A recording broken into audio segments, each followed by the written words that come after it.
Ben, ce qu'il y a, c'est que quand j'étais avec mon premier conjoint, hein, de toute manière, je n'ai pas travaillé puisque j'ai élevé les enfants. Après, je sais qu'il y a une année, j'ai fait une petite formation de secrétariat comptabilité, je me rappelle, parce que c'était à Chenauve que j'allais la faire. Toujours trouver des solutions pour mes enfants.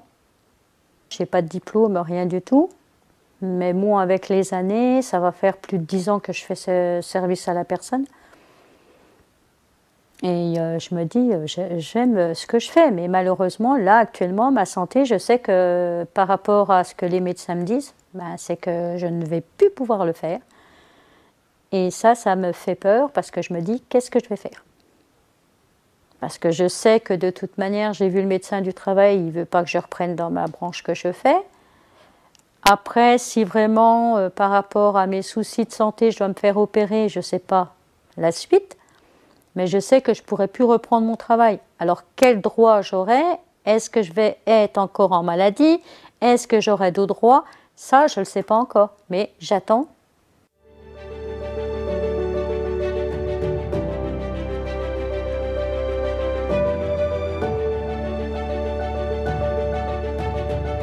J'ai une scolarité tout à fait dite normale sur Paris, en école primaire, où là, étant une enfant hyperactive, j'ai commencé le sport. Et vu que j'étais pas sport lancement de poids, puisque j'étais un bon élément, je suis allée assez haut dans le sport, en niveau athlétisme, jusqu'au jour où, à mes 16 ans, on m'a dit que je ne pourrais pas être prof de sport suite à des pathologies médicales, entre autres dorsales importantes et orthopédiques.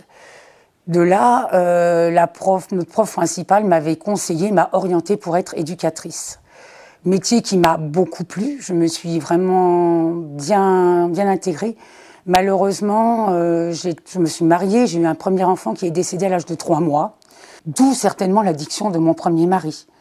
D'où aussi mon changement de situation professionnelle.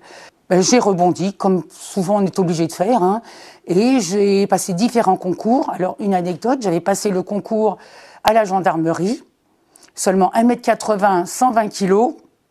J'ai été recaselée, j'avais le concours, j'avais l'écrit, mais je n'ai pas eu la chance de pouvoir passer l'examen de visite médicale, puisque trop grande et trop grosse. Donc, c'est aussi un deuxième choc, et toujours là, pas de prise en charge. On vous dit non, on ne vous prend pas, vous êtes trop grande, trop grosse, parce que c'était vraiment leur terme. Et là aussi, pas de possibilité de continuer. J'ai passé des concours, je suis rentrée dans la fonction publique. Jusque-là, tout va bien.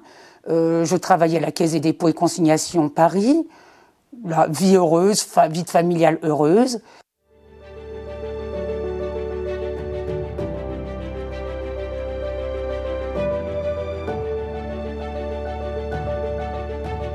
Alors moi, j'ai déjà pas beaucoup de formation. J'ai fait service et j'ai été déclarée inapte parce que j'étais asthmatique. Et après, j'ai eu des gros problèmes de santé. Bon, la question s'est plus posée. Le microbe de mes poumons est arrivé en même temps que la grossesse du plus grand, qui a été très laborieuse.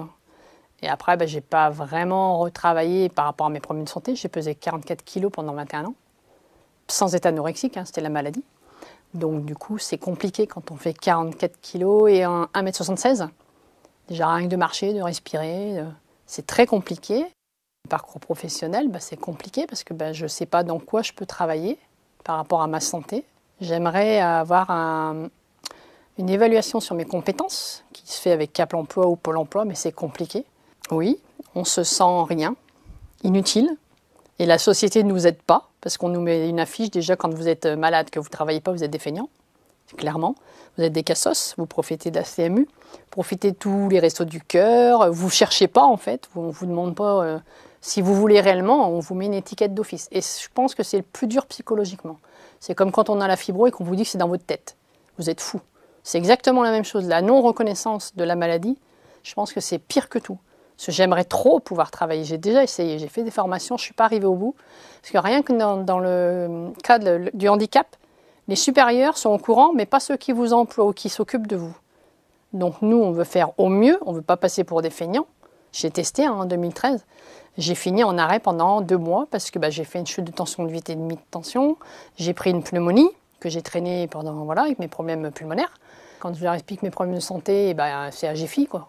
AGFI, Cap Emploi, c'est eux qui peuvent mieux diriger parce que Pôle Emploi n'ont pas les clés. Eux, ils veulent donner du travail, mais si vous ne pouvez pas travailler, comment voulez-vous qu'ils fassent ? Si vous ne savez pas dans quel domaine surtout travailler, c'est mon problème. Moi, j'aimerais bien. Mais où est-ce que je tiens? C'est surtout ça. Même à 20 heures, c'est compliqué déjà pour moi. Et je ne sais même pas si je pourrais y arriver. Et combien de temps je tiens? Je ne tiens pas longtemps assis, je ne tiens pas longtemps debout. Et quand les douleurs sont là, on n'en parle pas. Et la fatigue, elle arrive d'un seul coup. Et j'aimerais justement qu'on m'accompagne pour savoir si je suis capable de faire quelque chose ou pas. Parce que quand on ne sait pas, on ne le devine pas. Est-ce que mon corps est capable? Entre ce que moi je veux et ce que mon corps veut, c'est le dilemme en fait.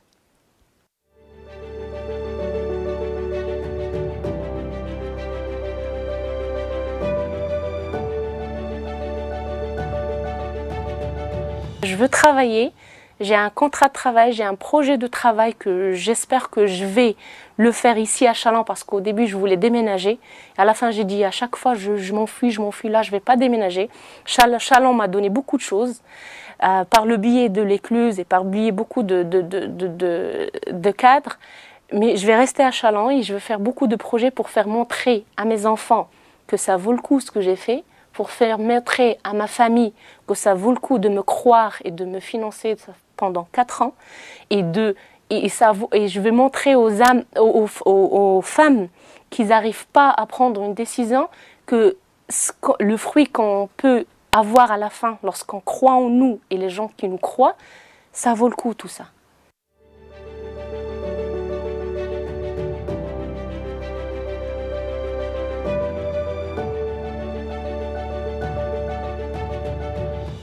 C'est pour les personnes handicapées. C'est des personnes qui ont des difficultés. Les difficultés. Je suis rentrée en 2006 à août. Et j'ai commencé à UI, faire du hygiène et propreté. Avec une éduque qui a de l'expérience. Ça veut dire d'avoir un diplôme dans un domaine professionnel, faire son parcours son chemin du métier qu'on voudrait faire pour évoluer, ouvrir des portes pour aller dans le milieu ordinaire pour nous apporter plus, pour nous aider après les projets, d'avoir un diplôme dans un domaine professionnel, faire son parcours son chemin du métier qu'on voudrait faire pour évoluer. On me demande de faire des plannings, de faire le CV, puis de faire les descriptions du métier. Oui, ça fait réfléchir effectivement, de voir, d'évoluer pour aller voir peut-être autre chose après, peut-être. D'ouvrir des portes. J'aime bien la cuisine. J'aime bien faire la cuisine, parce que j'en ai fait justement à l'école où j'étais à Bel-Air. J'ai bien aimé, que tout se passera bien. Que je l'ai. Et puis après, peut-être faire un projet de peut-être partir peut-être ailleurs, dans un autre lieu.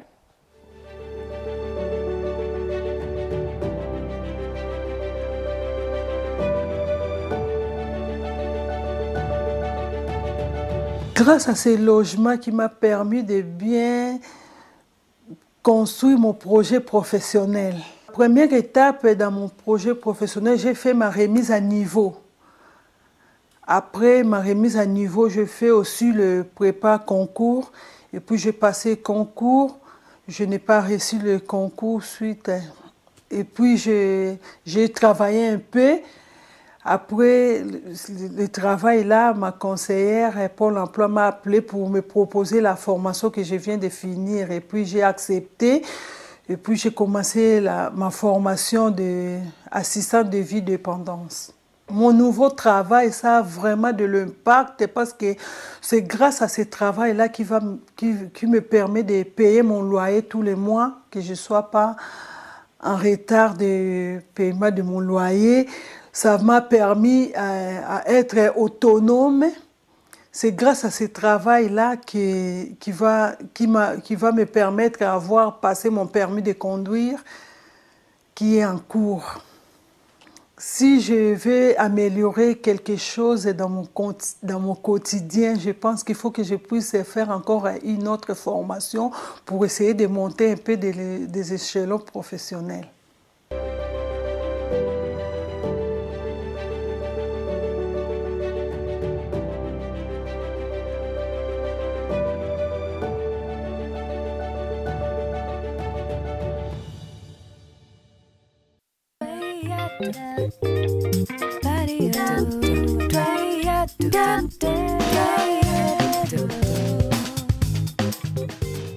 Nous sommes aujourd'hui à l'agence Pôle emploi de Joigny avec Yves Hutin, directeur territorial Pôle emploi Nièvre-Yonne, pour échanger sur l'offre de services de Pôle emploi à destination des plus fragiles. Que pouvez-vous nous dire sur l'accompagnement global? Bonjour à tous. Effectivement, la lutte contre la pauvreté et la précarité est une priorité ancienne de Pôle emploi. Depuis 2014, nous avons mis en place l'accompagnement global, un dispositif partagé avec les conseils départementaux qui nous permet d'accompagner les publics tant sur le champ social que sur le champ professionnel. Ainsi, depuis 2018, plus de 12 000 personnes ont pu bénéficier de ce dispositif, dont 25% ont bénéficié d'une solution de retour à l'emploi durable. Quelles actions Pôle emploi déploie-t-il plus particulièrement en direction des femmes? En complément de l'accompagnement global que je viens d'évoquer, la garantie d'activité départementale, animée avec les conseils départementaux, s'est déployée tout au long de l'année 2020 en Bourgogne-Franche-Comté. En 2021, Pôle emploi ambitionne de mettre en place un dispositif territorial d'accompagnement cofinancé par le Fonds social européen afin d'accompagner spécifiquement les publics féminins en précarité en milieu rural. D'après votre expérience dans l'accompagnement vers l'emploi, pourquoi les femmes ont-elles plus de difficultés à accéder à l'emploi durable? D'une manière générale, on le sait, l'accès au monde du travail est conditionné à une élévation du niveau de compétences. C'est toute l'ambition du plan régional d'investissement par les compétences co-porté avec le Conseil régional de Bourgogne-Franche-Comté. Par ailleurs, nous avons aussi à traiter une problématique particulière, celle de la mobilité et de la garde d'enfants. Sous l'égide de Maurice Tubul, au commissaire à la stratégie de lutte contre la pauvreté, nous ambitionnons avec la CAF de mettre en place des crèches à vocation d'insertion professionnelle pour lever cette difficulté supplémentaire pour les publics féminins. Nous sommes toujours à l'agence de Joigny pour continuer d'évoquer ensemble l'accompagnement des personnes en fragilité. Et nous sommes également avec Madame Gonzalez, conseillère en charge de l'accompagnement global, et de Madame Blum, demandeur d'emploi. Madame Gonzalez, pouvez-vous en quelques mots nous parler de votre mission? Bonjour, donc effectivement Émilie Gonzalez en charge de l'accompagnement global sur l'agence de Joigny. Nous avons un accompagnement qui est cofinancé par le Fonds social européen, ce qui nous permet de travailler avec deux professionnels, le professionnel de l'emploi, donc Pôle emploi, et le professionnel social qui travaille avec le conseil départemental. Donc nous travaillons tant sur le champ de l'emploi, mais aussi sur la levée des freins périphériques des demandeurs d'emploi sur cet accompagnement. Merci encore pour votre témoignage et d'avoir accepté de partager avec nous ce que l'accompagnement global vous apporte dans votre recherche d'emploi. Donc bonjour, Madame Blum Sonia, 46 ans. La recherche d'emploi très bien suivie avec ma conseillère, Madame Gonzalez, qui m'aide beaucoup dans toutes les démarches. Donc, je suis aussi demandeur d'emploi en tant qu'agent de conditionnement. Vous avez rencontré des difficultés particulières avant d'intégrer l'accompagnement global? Oui, j'ai eu des soucis de santé. Et grâce à Madame Gonzalez, elle m'a énormément aidé à me remonter psychologiquement. Un mot pour conclure? Oui, d'abord remercier Madame Gonzalez et Madame Blum pour leur témoignage, qui nous démontre, s'il en était besoin, que nul n'est inemployable et que le chemin de travail qui est mis en place permet de souhaiter à Madame Blum le meilleur pour sa recherche d'emploi et je n'en doute pas, elle sera couronnée de succès. Merci à vous deux. Merci.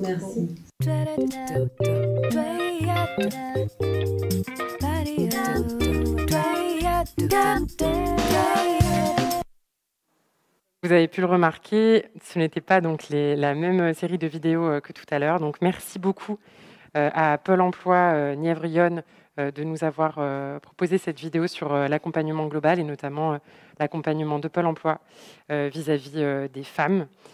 Et merci également au témoignage que ce soit donc de Yves Hutin, Madame Gonzalez et Madame Blum. Cette dernière table ronde est sur la thématique donc, de l'insertion et de l'évolution professionnelle tout au long de la vie. En introduction, Madame la Ministre reprenait les mots de Gisèle Halimi, l'indépendance économique des femmes est la clé vers leur libération. Comment parvenir à cette indépendance dans un contexte économique, dans un contexte social et culturel qui discrimine davantage les femmes que les hommes?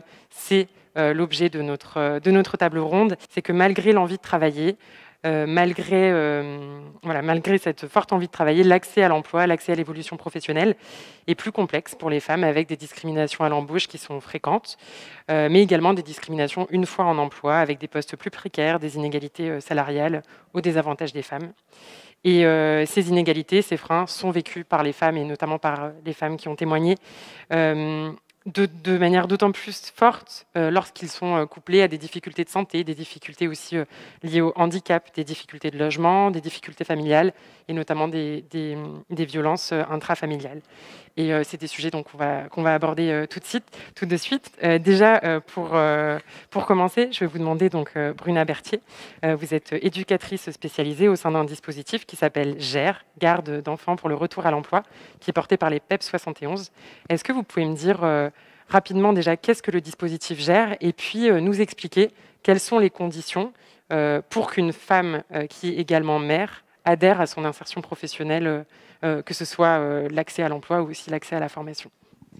Alors, le service GER, il fait partie du service de soutien à la parentalité des PEP 71 à Châlons. Donc, le service de soutien à la parentalité, il comprend l'espace de rencontre, la médiation familiale et les visites médiatisées de l'aide sociale à l'enfance. Du coup, le service GER, c'est vraiment un service de coordination des différents modes de garde pour les enfants de 0 à 18 ans. On accompagne en priorité les familles monoparentales issues des quartiers prioritaires et bénéficiant des minima sociaux. Donc, on a pour mission de mettre en lien les différents acteurs de la petite enfance et de l'insertion professionnelle afin d'apporter des réponses adaptées aux besoins des familles, des modes de garde adaptés aux projets professionnels ici des femmes seules. Donc, nous accompagnons les familles de la recherche du mode de garde à la mise en place et ensuite à la pérennisation d'une solution d'accueil afin que les femmes puissent s'investir pleinement dans leurs projets professionnels. Le but, c'est vraiment de rechercher un mode d'accueil adapté aux besoins de la famille. Nous avons aussi la possibilité d'accompagner les parents sur la durée en ce qui concerne les démarches administratives, mais aussi lorsqu'il y a une difficulté pour la première séparation entre la maman et son enfant. La maman doit vraiment se sentir en confiance, en sécurité, doit avoir le choix sur le mode de garde pour qu'elle puisse s'investir pleinement dans ses démarches de réinsertion professionnelle ou dans sa formation pour qu'elle puisse s'engager sur du long terme. Donc on peut rencontrer certaines difficultés actuellement dans la recherche des modes de garde. Donc ça peut être par exemple les familles qui sont composées de grandes fratries avec des enfants d'âge différents. Ou alors des mamans, comme on l'a déjà dit beaucoup aujourd'hui, qui travaillent sur des horaires atypiques, donc tôt le matin ou de nuit ou sur les temps de week-end et qui sont seules. Et une des propositions qu'on a pu faire évoluer au cours des 2 dernières années, c'est des ateliers de présentation. On intervient au sein de Pôle emploi et on travaille en lien avec les conseillers Pôle emploi qui nous orientent des parents qui sont dans des recherches de mode de garde, dans des difficultés d'insertion à cause des difficultés de recherche de mode de garde. Et du coup, on va leur présenter ce qui est disponible, les dispositifs présents sur le Grand Châlons et les démarches administratives, comment ça fonctionne. Et on peut leur proposer ensuite un accompagnement plus individualisé au sein de nos services s'ils en ressentent le besoin.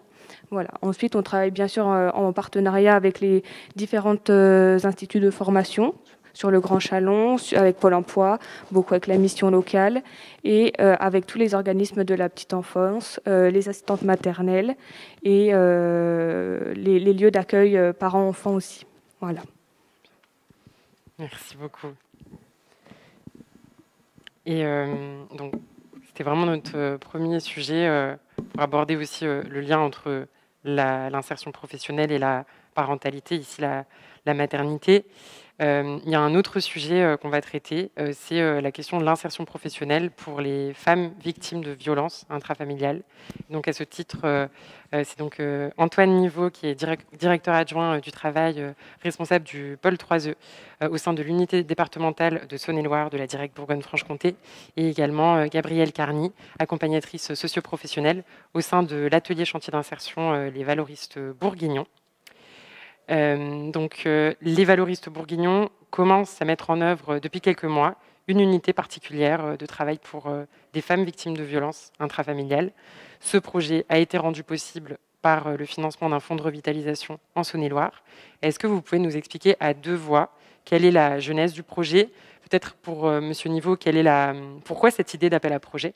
Et puis, pour vous, Madame Carny, si vous pouvez nous expliquer un petit peu quels sont les enjeux particuliers, en tout cas pour les femmes victimes de violences, mais également quelles sont les précautions qui sont prises dans le cadre de votre projet pour les accompagner. Oui, bonjour. Donc, en quelques mots quand même, donc l'insertion par l'activité économique, c'est un dispositif très puissant qui permet en fait à des personnes en vulnérabilité de retrouver le chemin de l'insertion professionnelle dans des structures d'insertion, donc là en l'espèce un atelier chantier d'insertion, et de bénéficier d'un accompagnement socio-professionnel parallèlement et d'un accompagnement à l'élaboration du projet professionnel. Et comme l'a rappelé Madame Moreno tout à l'heure, ministre déléguée, les femmes victimes de violences intrafamiliales sont sous la dépendance économique, sous l'emprise même économique de leur conjoint violent ou de leur conjoint violent essentiellement. Ça peut être aussi d'autres membres de la famille. Donc ça, c'est la clé d'entrée. L'idée d'avoir une unité dédiée à cette typologie de public, ça permet justement de lutter contre cette dépendance économique. Le deuxième intérêt, c'est que cet accompagnement donc dans le cadre d'une structure d'insertion professionnelle, permet de retrouver un collectif, en fait, de retrouver une intégration dans un collectif, ce que souvent ces femmes ont perdu et ce que ne donne pas toujours l'accompagnement purement social. Et d'autre part, en matière d'insertion professionnelle, les femmes victimes de violences ne sont pas ciblées. C'est-à-dire que si on regarde les catégories en fait de personnes vulnérables qui sont des critères d'entrée dans les dispositifs de Pôle emploi, des missions locales, donc on va avoir femmes isolées, on l'a vu, BRSA, seniors, jeunes, sans qualification, etc. Mais femmes victimes de violences intrafamiliales, on n'a pas. Donc c'est pour ça, en fait, d'où la genèse de ce projet. Et puis, c'était lié au fait aussi de toute la communication qui a été faite sur ces difficultés des femmes victimes de ces violences. Avec la plateforme MeToo, etc., etc.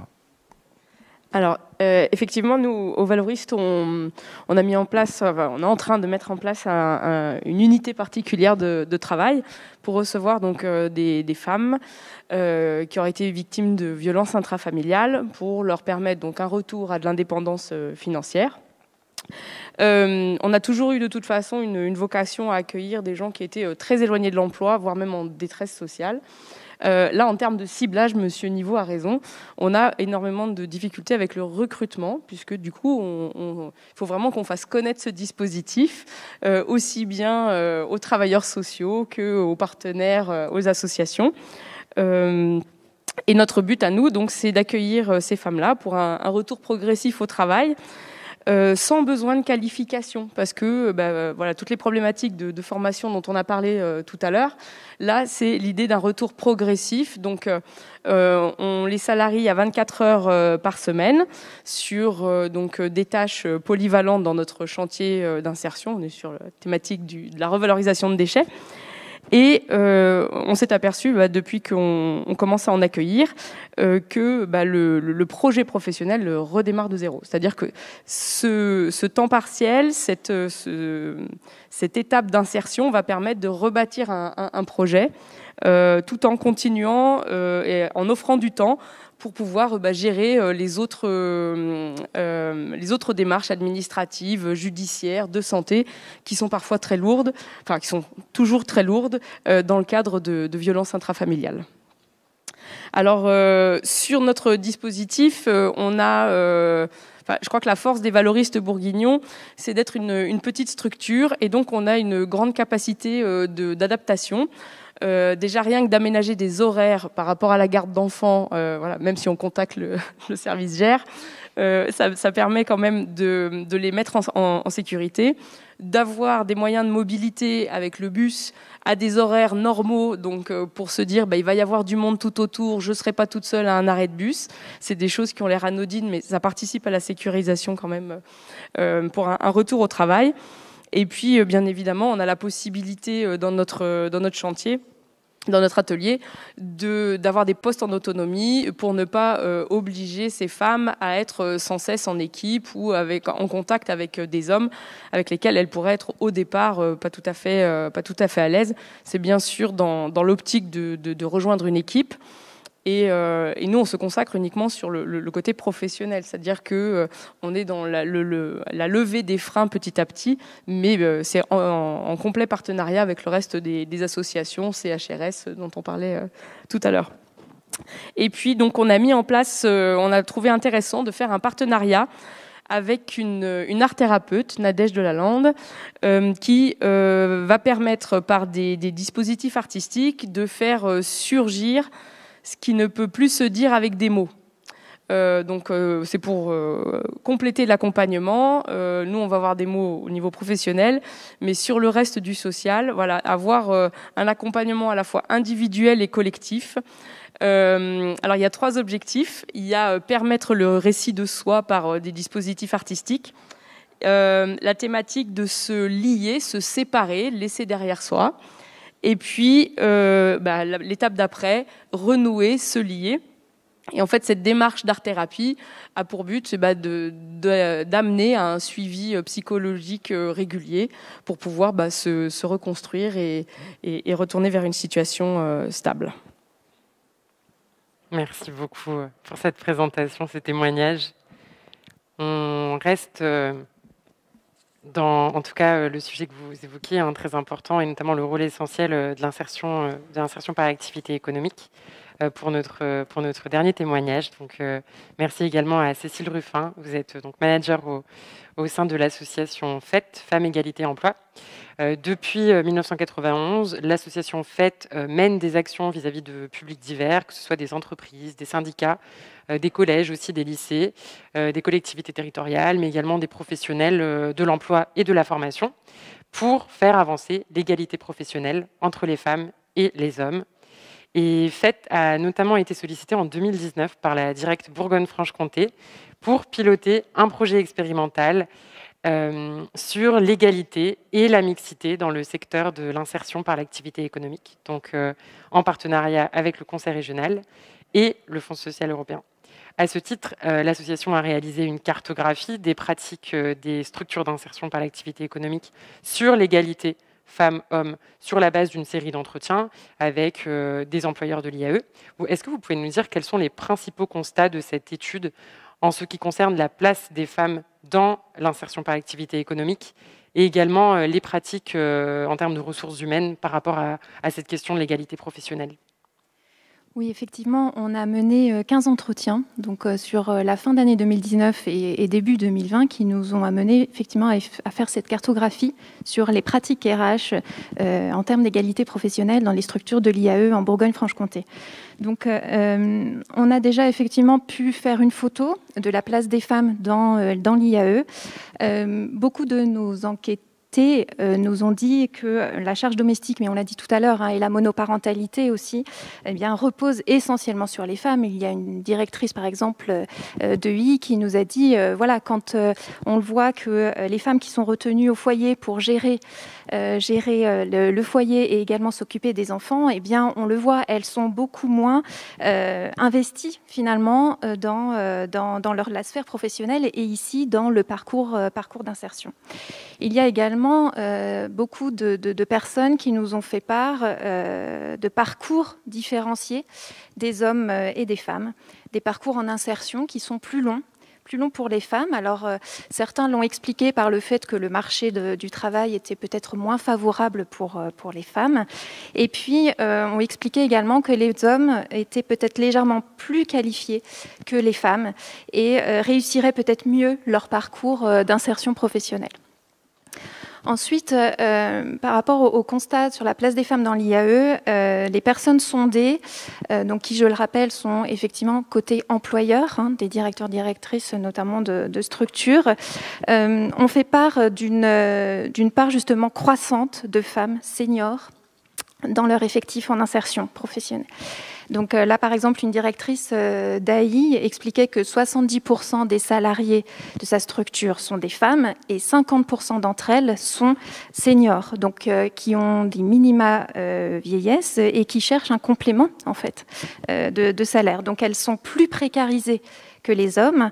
Elles arrivent dans l'IAE souvent suite à une séparation, ou après une longue période de chômage, par exemple, ou aussi par rapport au départ en retraite de leur conjoint. Et donc, elles reprennent le chemin du travail, notamment pour pouvoir compléter un revenu de ménage qui aurait pu diminuer. Donc voilà pour la place effectivement des femmes dans l'IAE et les retours qu'on a pu nous faire. Ensuite, notamment par rapport aux pratiques RH en termes d'égalité professionnelle. Donc je tiens vraiment à souligner l'accueil très chaleureux qu'on a eu de la part de nos interlocuteurs et interlocutrices qui ont quand même tous et toutes montré l'intérêt de la question et ont compris et comprennent leur rôle qu'ils ont à jouer en termes d'égalité professionnelle comme structure tremplin aussi vers l'emploi. Donc les RH nous ont fait part d'une problématique déjà d'ordre structurel avec la charge de travail au sein de leur structure et la complexification administrative. Fréquent, ça a été très fréquemment présenté comme un frein pour s'emparer de l'égalité professionnelle. On a beaucoup entendu, on est la tête dans le guidon, on est la tête dans le guidon. D'autres interlocuteurs nous ont fait part de la nécessité de sensibiliser à l'interne, mais aussi toute la chaîne de l'IAE, sur la mixité notamment, sur l'importance de la mixité des métiers. Un directeur d'ACI nous a témoigné qu'il avait été confronté à des orientations qui ne coïncident pas avec lui, son souhait d'apporter de la mixité sur certains supports d'activité.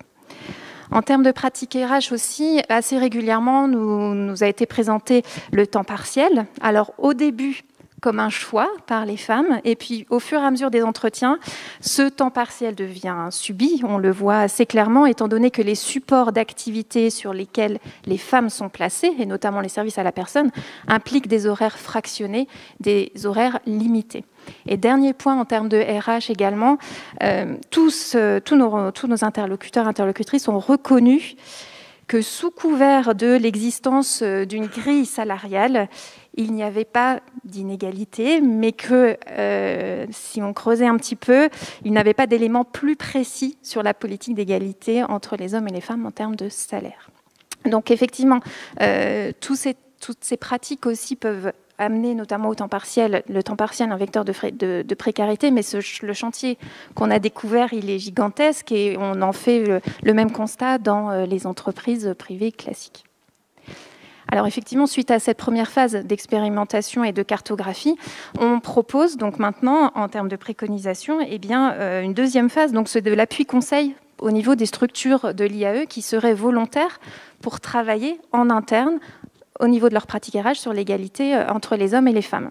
Donc c'est un dispositif qui est gratuit, qui vient de commencer et qui peut se décliner en plusieurs phases. Je peux simplement, à titre d'illustration, montrer une SIAE qui vient de rentrer dans ce dispositif. On va par exemple travailler sur tout ce qui est communication externe pour déjouer les stéréotypes un peu sexistes en termes sur le site internet, sur les plaquettes. On va travailler également à l'interne, avec sur la rédaction notamment d'offres et sur la redéfinition aussi des postes. Et puis également co-animer une demi-journée de découverte, notamment d'une filière ou d'un support que la SIAE a considéré comme non mixte. Et donc, ça sera présenté à des prescripteurs. Voilà, rapidement sur le dispositif d'appui conseil. Merci beaucoup à vous pour cette présentation. Et merci à tous pour cette table ronde. Maintenant, je vais laisser Madame Théran, adjointe à la Direction régionale droits des femmes et à l'égalité, conclure avant la conclusion aussi de Monsieur Tubul. Merci. Merci. Et on va là-bas.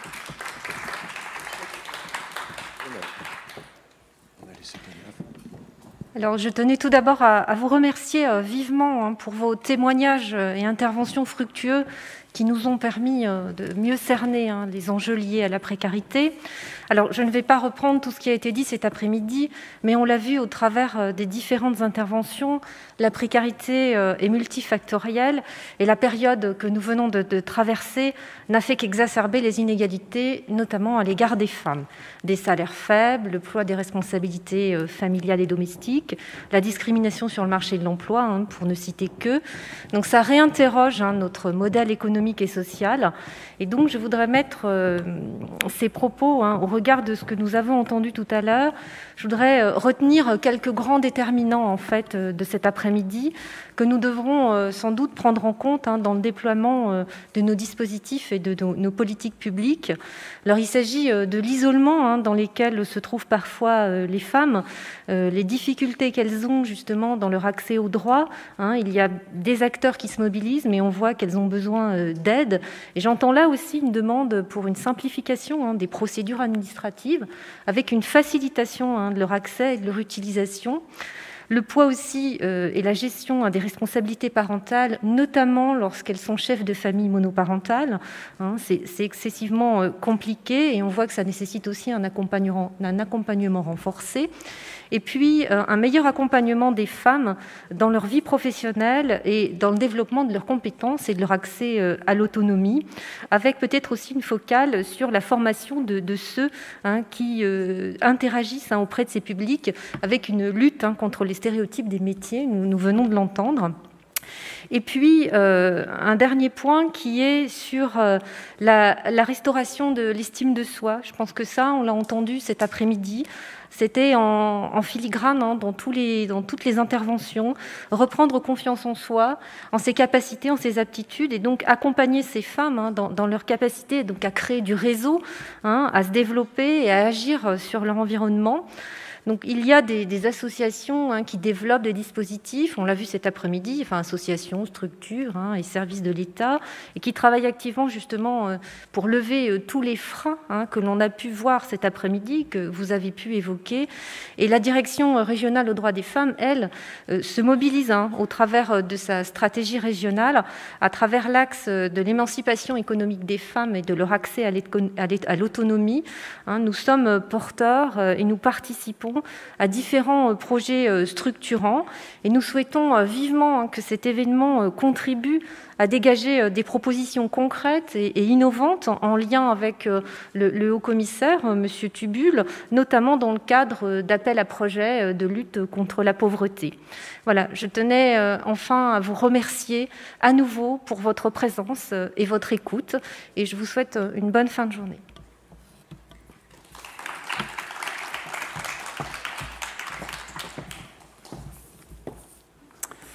Eh bien voilà, nous sommes au terme de cette 4e conférence régionale des acteurs de la solidarité qui portait sur la thématique de la précarité au féminin. Merci, un grand merci d'abord à tous les, téléspectateurs, presque les vidéospectateurs, les youtubeurs spectateurs. On m'indique qu'il y a eu en en flux continu depuis le début de ces 3 heures de retransmission. Près de 250 personnes qui ont suivi en continu cette conférence et en cumulé, cela donne presque 800 personnes qui, avec des temps de connexion plus ou moins longues, ont suivi les tables rondes. Merci à tous et merci en premier lieu, si vous me le permettez, aux personnes qui ont témoigné. Je veux leur dire à quel point leur message est un moteur pour moi, qui me motive et qui nous oblige tous chacun à notre place, dans la recherche de réponses pour soulager leur situation de précarité. Redire également combien le rôle des associations qui ont également participé aux tables rondes, ces associations jouent un rôle essentiel pour créer du lien, pour aller au contact de ces personnes en précarité et des femmes en particulier, pour leur permettre notamment d'avoir un accès facilité à un certain nombre de dispositifs qui, dès lors que ces femmes sont isolées, elles ont du mal à les atteindre. Dire ensuite combien les messages entendus traduisent que la pauvreté n'est pas monocolore, que cette pauvreté, que cette précarité n'est pas que monétaire. Je l'ai dit dans mon introduction tout à l'heure, mais qu'elle s'appuie sur des ruptures en matière, on l'a vu tout au long de cet après-midi, en matière d'éducation, de logement, de santé, de mobilité, d'emploi, de formation. Et que dès lors, l'ensemble de ces précarités implique bien évidemment la mobilisation de tous les acteurs, l'État, les collectivités, et je le redis, les associations, vraiment à qui je tire un chapeau bas parce que je sais quel engagement elles peuvent mettre à la force qu'elles accompagnent pour soulager l'ensemble des publics précaires dont elles ont la charge.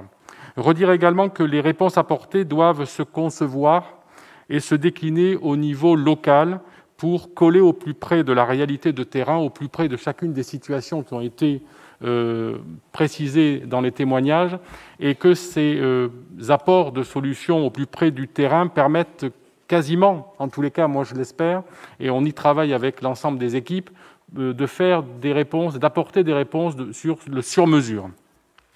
Voilà, je peux vous assurer que c'est tout le sens de mon action, que c'est le sens également de l'ensemble des collaborateurs et des équipes engagées à mes côtés pour lutter contre les précarités, et que celle des femmes en particulier nous oblige tous. Et c'est la raison pour laquelle je souhaite appeler à mes côtés, n'allez pas vous asseoir, venez à mes côtés, parce que c'est vous qui êtes à l'honneur et c'est vous qui avez permis, à la fois en libérant votre parole et en nous expliquant votre vécu.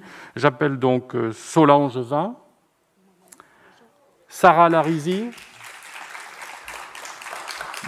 Magali Ravinet et enfin Joël Munoz pour leur témoignage, la force de ce témoignage, le fait que tous ensemble, chacun encore une fois à notre niveau, nous devons tout faire dans les différents stades de la précarité ou des précarités, tout faire pour les accompagner toutes les femmes de telle sorte qu'on puisse, sinon les porter vers un avenir merveilleux, en tous les cas un avenir meilleur que ce qu'elles peuvent avoir aujourd'hui. Merci à tous et bonne fin de conférence. Merci.